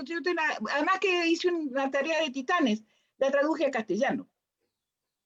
La escribiste originalmente, la escribiste directo en francés y la tradujiste. Y la escribí directamente en francés. Okay. Sí, yo tengo que hacer eso también. Y es muerta prácticamente. No, además que yo te voy a decir una cosa muy honesta. Yo puedo hablar francés, yo leo francés, yo todo lo que quiera, pero escribir en académico en francés. Yo sé, sí. ¡Ay! Voy a tener que pagarle a alguien para que me la, no sé. No, lo que tenéis que hacer es, no pienses en castellano cuando escribas la tesis. Okay. Desde el outline en adelante en francés. Yo me conseguí un pobre santo ex jesuita que la revisó completa y le corregía, como filósofo además, le corregía la sintaxis, o sea, hizo todo. Así todo le quedaron problemas. Pero yo te paso la tesis, no tengo ningún problema. Sí, me interesa. Ahí te puse mi correo en el WhatsApp. Ya, porque es sobre eso, o sea, porque a mí me quedó sonando, y cuando los escucho sobre problemas de enseñar literatura, yo creo que tiene que ver también con la teoría de la recepción, o sea, que hoy en día enseñar literatura implica conocer por lo menos algunos de esos lineamientos. Sí. Yo quería comentar algo que me pasó en uno de mis cursos ahora, que yo no enseño directamente literatura en este semestre, por lo menos. Tengo un ramo que se llama, que es de traducción, pero traducción de textos literarios, y del francés al español.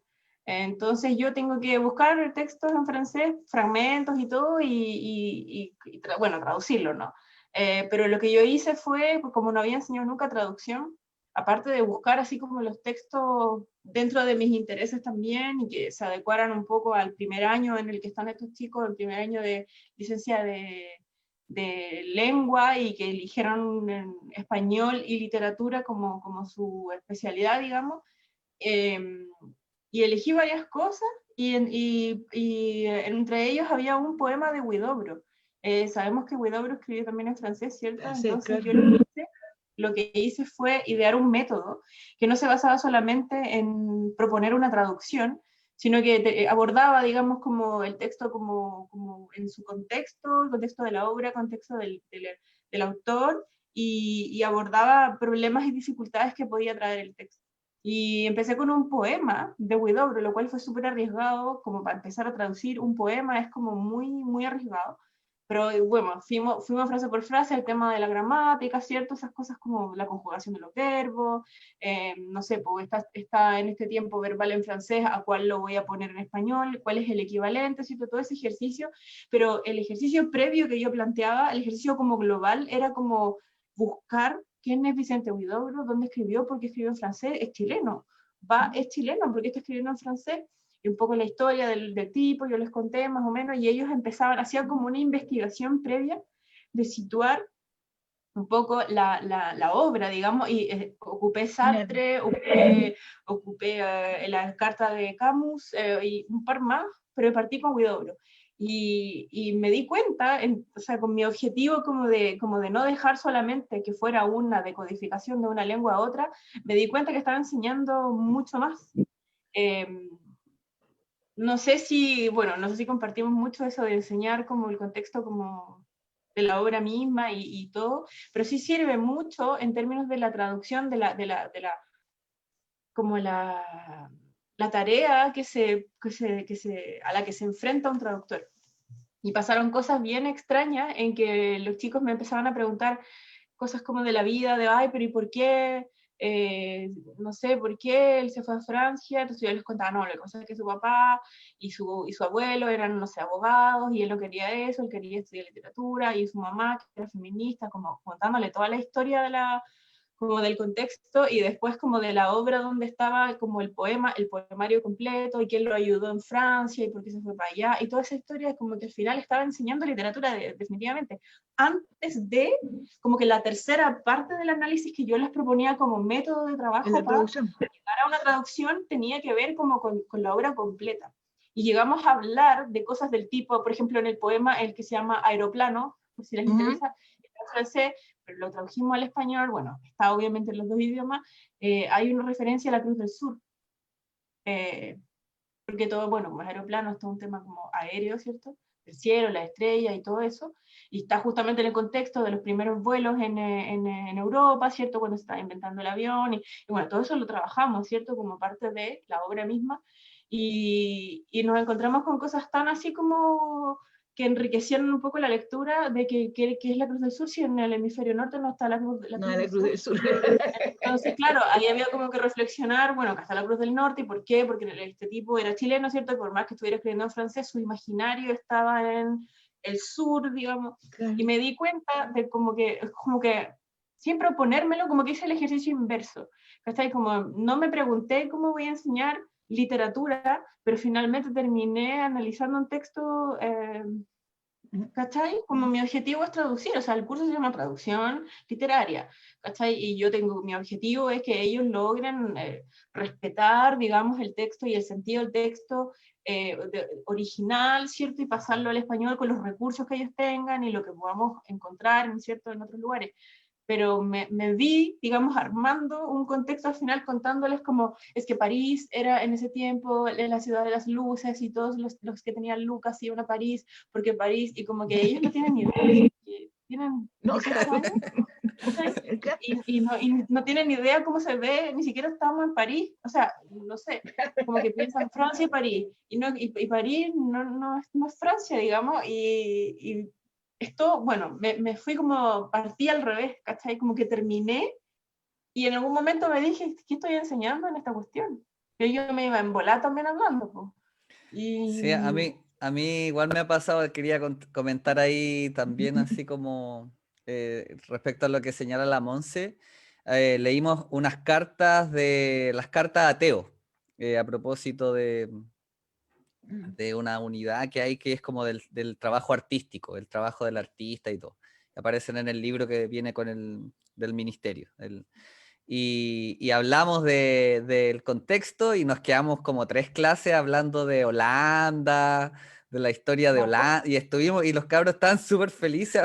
De repente, profe, ¿y cuándo vamos a leer la carta? Y yo les decía, leámosle al tiro, vos, pero o sea, si quieren saber más de historia de Holanda y por qué Holanda es tan importante, y los Países Bajos, y bueno, al final me acuerdo que terminamos como viendo cuál era la relación entre los holandeses y los norteamericanos, cómo en algún momento Nueva York pertenecía a los holandeses, se llamaba como Nueva Holanda. No, se llamaba Nueva Ámsterdam. Esa, Nueva Ámsterdam, perdón. Nueva Ámsterdam y cómo la intercambiaron por una de las Guyanas también.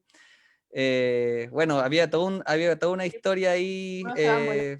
que en el fondo los chiquillos les parecía súper entretenido y probablemente al final cuando leyeron las cartas, a lo mejor a alguno le pareció algo entretenido, pero en el proceso también, la contextualización de la obra, a veces hay mucho también de literatura. Me acuerdo haber tenido un ramo en la universidad, un ramo general, de esos ramos que uno como que no están en la malla, se llamaba Vida y Poesía. Y el profe, me acuerdo haber trabajado así 20 poemas, más o menos, así en total. Era como un poema por clase. Y el profe hablaba del autor, las traducciones generalmente las hacía él, y trataba de buscar poemas que tuvieran un idioma que manejara. Manejaba como 4 idiomas, me parece el profe, que era como francés, inglés, alemán y no sé qué más. Y la cosa es que al final igual era interesante porque también hablábamos como cómo íbamos comparando distintas traducciones. Por ejemplo, poemas de Baudelaire, veíamos 4 traducciones distintas y la quinta era la que hacía el profe. Y el profe explicaba por qué, por ejemplo, él en relación a estas 4, por ejemplo, de repente salía uno y decía, profe, yo tengo otra. Y íbamos viendo, ¿cierto? A partir de las traducciones, íbamos trabajando también los poemas y sobre todo en relación a la vida, que fue también una de las cosas que se tiró como por la borda, ¿cierto? Se tiró como al olvido por el estructuralismo. El estructuralismo lo que hace es como negar la vida y negar el contexto del autor como para poder comprender la obra y querer estudiar la obra fuera de cualquier tipo de contexto y ver cuál es el sistema dentro de la obra.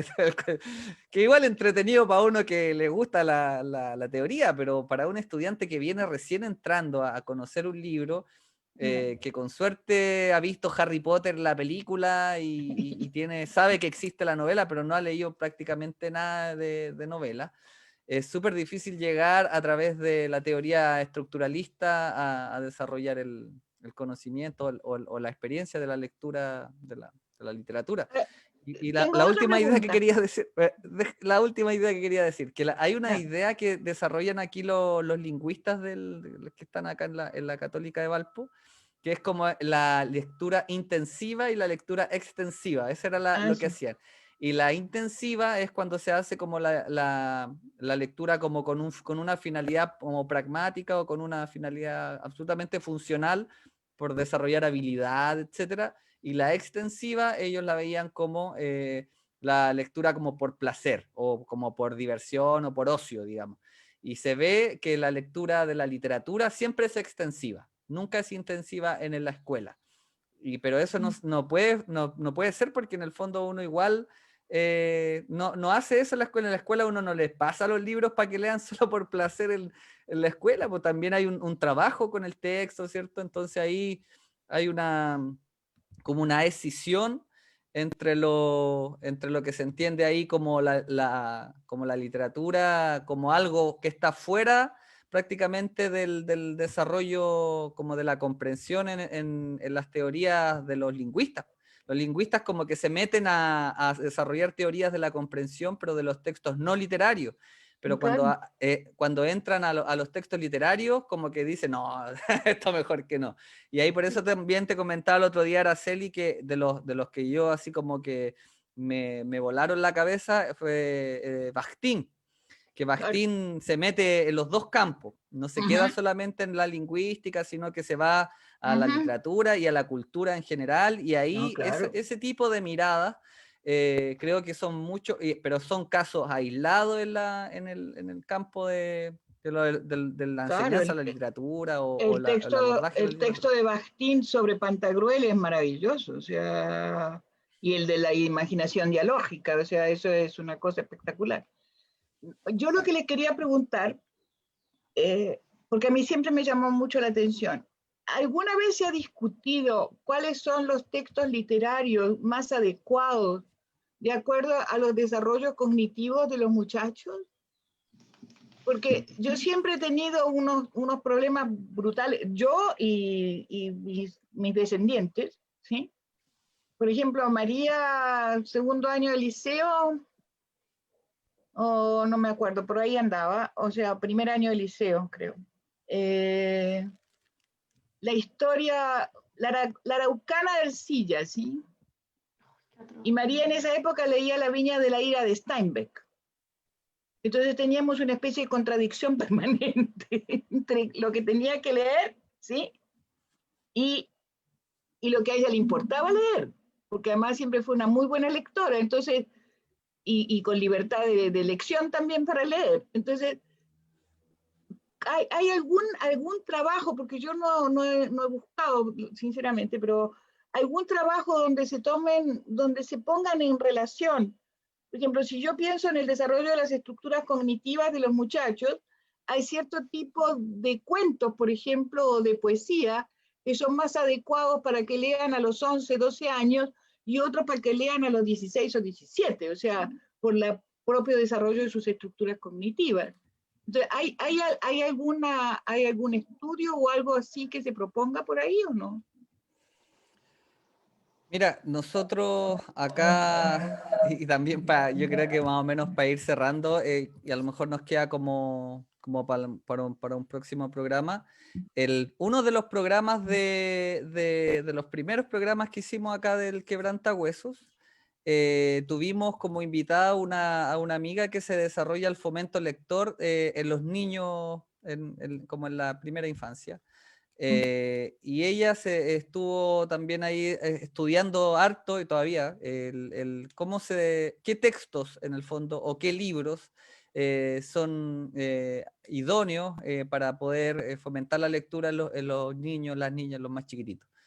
Entonces hay teoría, hay como una mirada respecto a eso, por ejemplo, lo que planteábamos al comienzo, la idea del cómic, como por ejemplo cuando uno, en algún momento los libros son muy entretenidos cuando uno es como muy chiquitito, ¿cierto? Los libros son como muy de tocarlos, como muy así, libro objeto, y de repente, ¡pah!, como una guillotina, como de tercero básico, ya al quinto, ¡pah!, te tiran un novelón así de 200, 300 páginas, después que hace un año atrás está ahí como con unos libritos súper como amables, y como que el paso, esa transición, es un problema que se analiza. Entonces, esa transición como del texto-imagen a solo texto, como de manera como tan brutal, es lo que hay que cuidar, por lo menos lo que planteaba en términos generales ahí la compañera. Podemos a lo mejor volver a invitarla y a ver si que nos cuenta más sobre eso. Esa transición entre el texto e imagen, cómo se va pasando y cómo se va comprendiendo qué tipo de textos. Porque, por ejemplo, yo le decía, antiguamente nosotros cuando éramos chicos nos enseñaban el texto con moraleja, el cuento moraleja, Oscar Wilde, ¿cierto? El típico. Y eso también se aplica mucho en un periodo también de la adolescencia o como la preadolescencia de los libros moralistas. Y hay, por ejemplo, también otros como que no sé si se considera literatura, pero autores como Carlos Cuauhtémoc Sánchez, que tiene un libro que se llama Juventud en Éxtasis, Volar sobre el Pantano, que son como textos de autoayuda. Y se dan mucho que en muchas escuelas le entregan ese tipo de literatura, entre comillas, ¿cierto? Y hay estudiantes que sí, efectivamente, les parecen súper entretenidos, pero pasar de ese tipo de texto después como decíamos, por ejemplo, a Shakespeare, es como no hay ninguna relación, entonces no hay como un acercamiento progresivo. Entonces, ahí por lo menos lo que planteaba ahí la compañera es que efectivamente hay mucha teoría, mucho estudio, pero que no se conocen porque que son más o menos nuevos los estudios respecto a esa pregunta que planteas tú, Araceli. Lo otro es que el sistema tradicional hace todo lo contrario de lo que se debería hacer en torno del fomento lector, por ejemplo. Entonces, por ejemplo, nosotros le damos el mismo libro a todos los cabros, ¿cachai? Es lo mismo, son todos iguales. Entonces, por ejemplo, la Viola y la Chare, que son amigas de nosotros, que han trabajado la literatura infanto-juvenil, hablan, por ejemplo, de un canon, de tener así, no sé, si hay 20 cabros, tener 20 libros, ¿cachai? Y que ellos puedan ir, por lo tanto, a su propio ritmo, entrando en la literatura. Entonces no es algo como tan planificado, sino que también tiene que ver un poco con esa especie de libre disposición que pueda haber hacia la lectura. Pero claro, tomando en consideración aspectos que tienen que ver con el plano cognitivo, pero no tan rígido como decir, ¿cachai? Ya, todos leen el Principito, ¿cachai? Y van a ver, de los 25 cabros, 20 van a odiar el Principito, ¿cachai? De todas maneras. Como María terminó odiando la Oscana del Sillo y yo terminé odiando el Quijote. A mí me pasó con el mío, amigo que con el mío sí. A mí la literatura del siglo de oro, querido, olvídese. Yo me acordé, Leo, ¿te acordáis de ese ramo que literatura, no sé, ¿cómo se llamaba? Diacrónica, gramática diacrónica. Y era todo en sí. analizar Había que todo estudiar el CID. El CID completo. Todo el semestre el CID. Qué Ay, terrible. por favor, yo me No, muero. eso no. Es un atentado. Pero yo me acuerdo que leí el CID después, ya como lo. Y es bacán. Ay, De hecho, lo tengo en español antiguo, me lo leí en español antiguo, así, toda la cuestión y bacán. ¿No? claro. A No, mí me yo pasó con el Lazarillo de Tormes. Lo de Menéndez Pidal y todo, y caleta de gente, Vicente Huidobro, su Cid campeador, ¿cachai? Entonces, claro, me habían matado, casi me matan en el Cid. No, mi pelea con el Quijote fue muy larga y para colmo, cuando hice el doctorado en Francia, me tocó hacer un seminario sobre el Quijote con un señor que además, francés, leía el Quijote en castellano, era el presidente de la Casa de Velázquez en Madrid y era una catástrofe. El señor Canavallo, que es un experto hispanista, no sé qué cuento. Y tuve que hacer un trabajo sobre esa cuestión para pasar de año, para que me dejaran entrar al doctorado. Hice un trabajo lindísimo, al final agarré a Bastín, Leo. Y la novela en la novela, ¡chuya! Quedó mudo, porque cuando yo empecé a leer a Bastín, el trabajo me dijo, Bastín, ¿usted qué conoce de Bastín? Casi todo, le dije, lo he leído casi todo. Así que aquí es mi fuente. Oye, vamos cerrando. Fascinante. Jorge fue uno que reconoció el Quijote ya viejo, po. No Sí, le po. gustaba. No, Que dijo que era una mala traducción Ya, cuando sí. lo leyó en Sí, inglés, bueno, leyó bueno, sí. la primera vez en inglés y después lo leyó en español y dijo que era una ¿Quién mala fue traducción. ese? el Borges. Borges. Sí, Le, gu- claro. Pero es que George le Eliot gustaba era más el Quijote en francesa. inglés. Sí. Oye, vamos cerrando. Yo tenía un amigo que decía que él leyó a los 10 años la Divina Comedia porque una profesora lo obligó a leerlo en quinto básico, la Divina Comedia. Pero le gustó, fue un trauma bueno. Hoy se me cortó aquí la cámara, porque ya es el anuncio de que ya estamos en el tiempo. Oye, Leo, Eh, hagamos un programa contra Foucault. Yo soy... Ay, yo sí, yo me anoto. que me anoto. Como caleta, yo creo. Tengo una pelea sí, casada con mis compañeros colombianos, fuconianos, periodistas horrorosas. Pero sí, yo la me otra anoto vez a la pelea. Me tiene hasta la vamos a hacer corona, Foucault. vamos a invitar unos pro Foucault y unos contra Foucault. Sí, pero yo creo que vamos a hacer caleta en contra. ¿Quién va a estar a favor? No, si aquí hay hartos Aquí Foucaultianos. hay harto, en Chile hay hartos Foucaultianos. Foucaultianos. O sea, mire, entre Foucault y Bourdieu, no sé con quién no quedarme. O sea, cualquiera de los dos, para afuera. Sí. Ya, Los estructuralistas vamos franceses cerrando. y yo no nos juntamos. Cerremos hoy día. Bueno, comentarle también a Araceli que los programas siempre yo dejo invitadas, pueden volver cuando quieran. Andrés, Monse, Araceli. Ya, yo creo que este ha sido uno de los programas más largos. Para mí se me pasa volando el tiempo y eso me da mucho gusto. Y nada, pues decirle, agradecerle que hayan estado hoy día en este espacio, en este humilde espacio que tenemos acá de conversación. Y nada, de dejarle ahí para que se puedan despedir y para ir cerrando. Y los invitamos, por supuesto, las invitamos para un futuro programa. Si que se quieren volver la otra semana, o ahí ustedes me van avisando según sus tiempos. Andrés no lo había invitado porque nos vemos todas las semanas por Zoom. Entonces no quiero que me odie tanto que me ve todos los días, todas las semanas, tanta cámara. Pero bueno, obviamente están siempre invitadas para poder volver. Y les dejo ahí para que se puedan despedir, para que no estemos tanto rato, porque igual llevamos harto rato. Ya, gracias, Leo. Se agradece el Sí. espacio. Igual yo creo que está bien, igual es juntarse a conversar y aprender. Yo creo que se agradece que haya tenido este espacio, haya generado este espacio con la iniciativa de compartir experiencias, compartir opiniones y, y desconectarse de repente de los espacios de trabajo donde siempre hablamos lo mismo.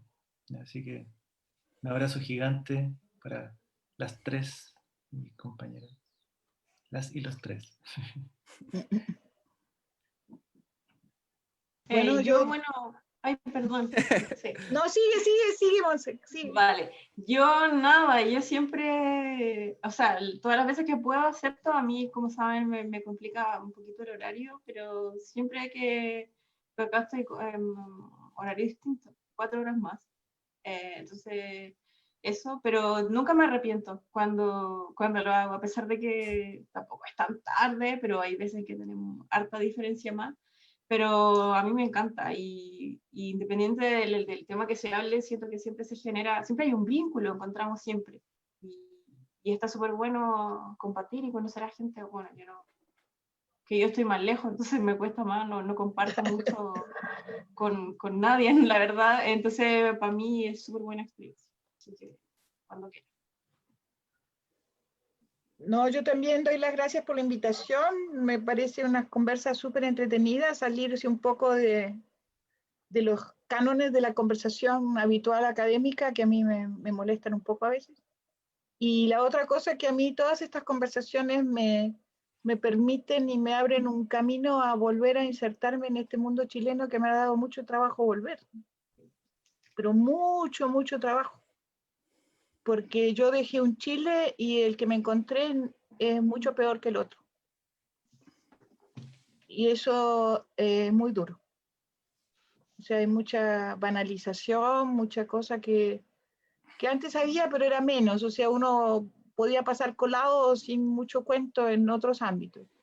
Ahora se hace mucho más difícil. Y en el mundo de la educación, más difícil todavía. Así que mil gracias, Leo. Y sí, de vez en cuando me voy a colar, yo le aviso y chau. Y tenemos Excelente, una excelente. tarea pendiente, echarnos a Foucault, Sí. pero de verdad. Sí, yo también participo ahí. Así que Ya, Vamos a por hacer eso, un especial. se Pongamos el invita programa, cordialmente a echarse a Foucault. este es el programa número 17, vamos a hacer el programa 20 en un adversus contra Foucault. Foucault. Vamos a invitar a los más que hayan hecho sus tesis de magíster y de doctorado, amando ahí, prendiéndole velita al pelado. Ya, pues. Un abrazo. Monse, mándame el correo, Monse. Sí, el correo para la te lo tesis. puse en el WhatsApp. Te lo puse en el WhatsApp, así que Perfecto, ahí. súper, perfecto. Terminamos Gracias, entonces hasta la próxima. capítulo extenso de Chao, Quebrantahuesos, chao. capítulo 7, temporada 2. Nos vemos. Un Nos abrazo. vemos. Chao. Adiós. Chao, chao.